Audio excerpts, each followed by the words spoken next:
So aside from figuring out how you're going to greet the person interviewing you, it should be downhill from there, right? Hi, I'm Harry.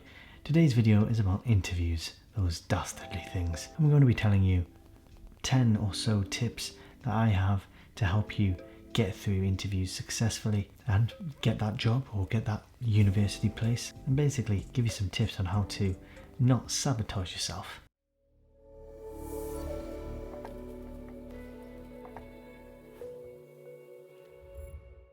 So what I'm not going to do is have number one be just be yourself. I don't really agree with that one, because if you are like this, hello, if that's you, you need help.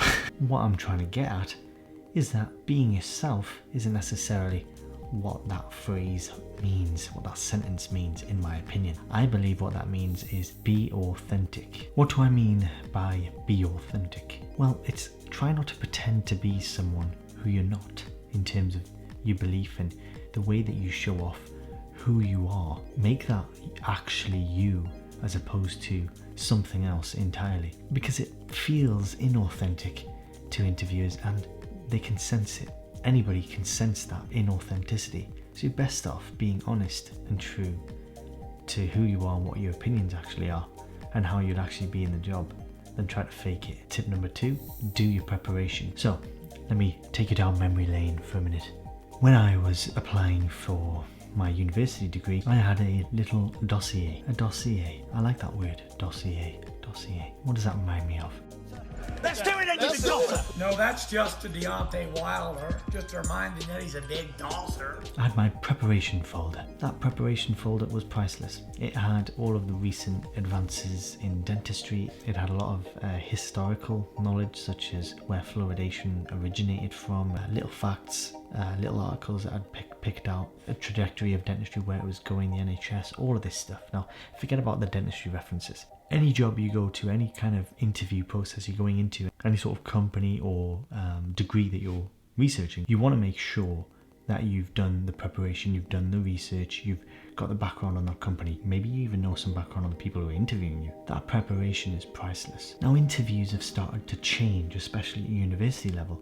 They're getting a lot more MMIs. What's an MMI, I hear you ask? Mini multiple interviews. Oh, the joy. They've just made it even more concerning. As if the word interview wasn't bad enough.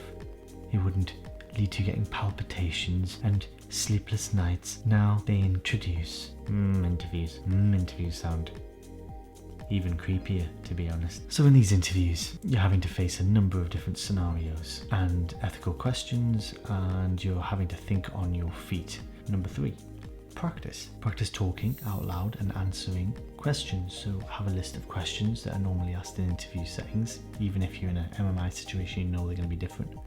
And just practice your answers. Practice speaking. Get used to talking out loud. Really hone in on that and practice with other people that you know that can help you and give you good feedback. Other people applying for similar roles maybe, or friends, or family even, but just someone to give you some feedback on how you're sounding, how natural you're sounding. Really try to come off naturally. Number four, sell yourself a bit. So you do have to talk about yourself. It's an interview, and you have to talk about your strengths, and you have to make a case as to why you'd be a good fit for that job and why you're suited to the role and what you're good at. You can't be too modest or too humble in situations like this, because these interviewers only have a short window of time with you, and they need to get a good picture of what you can bring to the table, whether it be in a university, college interview, or whether it be for a job. You need to be able to impress them. Number five, in line with impressing them is looking the part. Take some pride in your appearance. From my personal experience, I've always found that if I feel like I look good, it helps with my confidence and it helps me feel more assured. And that comes across, I feel, in interview settings. So dress well, dress smartly, dress professionally, and put your first foot forward in the best way possible to make that first impression a good one. Number six, in line with practicing, I also suggest that you record yourself. Now, I've done this with several people that I've trained for interviews. What I've done is basically given them my mentorship / coaching on the interview front, and then told them to go away, record themselves on their phones, record their own answers, get used to hearing their voice, get used to hearing where it could be better, how they could sound inauthentic or wishy-washy or skitting around questions as opposed to answering them directly. And know when to stop talking. Number 7. Know when to stop talking. If you hadn't got it by me making it one of the titles, know when to stop talking. And I shall follow my own advice right now. Number 8, have some confidence. We often beat ourselves up. We often look at our negative traits. You know what? Forget that. Tell yourself, even if it's in the mirror, do some affirmations. I don't really like affirmations, but if it's for you, do it. Makes you feel better, do it. Tell yourself how good you are, what your strengths are. Really reiterate that, because we've got this little box up here that's constantly running over our negatives and beating us up and making us feel bad. You know what? Just take some time. And this isn't just interview advice. This is advice in general. Take some time to look at yourself in a good way. Number 9, embrace nerves. People often resist the feeling of being nervous. I find that I end up watching myself being nervous. I guess I have Eckhart Tolle to thank for this. No, I cannot talk to you in detail about Eckhart Tolle. Go and watch some of his videos. For the present moment awareness stuff, he's on another level. But I have found some of those exercises really useful in acutely stressful situations where you become aware of your hands, or you know, the clothes on your skin, or you know, your feet on the floor or within your shoes, and it really just distracts you and really brings you into the present moment, actually, in a really fine detail way that forces your mind to concentrate on other things, which is similar to what meditation is. And that will enable you to feel a bit calmer. You can choose to take your attention away from thinking, and the first thing you do as you lie there in bed, you ask yourself, can I feel the energy inside my hands? Yeah. In other words, can I feel that my hands are there without touching anything? Can I feel that there's an energy inside my hands? And after a little while, most people can. There's a slight tingling or aliveness that you can feel when the energy goes in there. And that's an enormous step that you've already taken, because immediately thinking will slow down, because it no longer has your whole attention. Got it. And then see, can you incorporate the whole body? Can you sense your legs and arms? But again, embrace those nerves. Those nerves make you sharp. They make your answers sharp. Your heart rate's going to increase and you're ready. You're more ready when you're nervous. You're more awake. You're more alive. You're more ready for that situation. Your body's making you nervous for a reason. Embrace it. Number 10, find out your authentic why. So when you go to interviews, when you're going for a job, when you're going for a degree interview, etc., people just practice these rote learning answers which are lifeless and dead. I don't want any of that.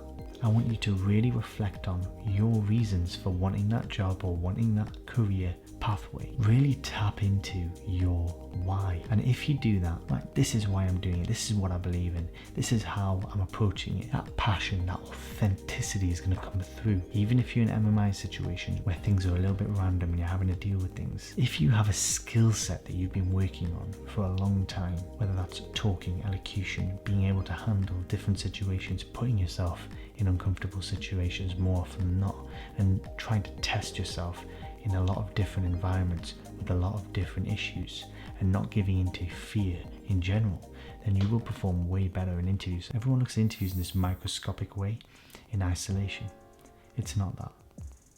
Practice on being better in your entire life. Referring back to my video from last time, it's essentially know yourself, and then people can authentically know you.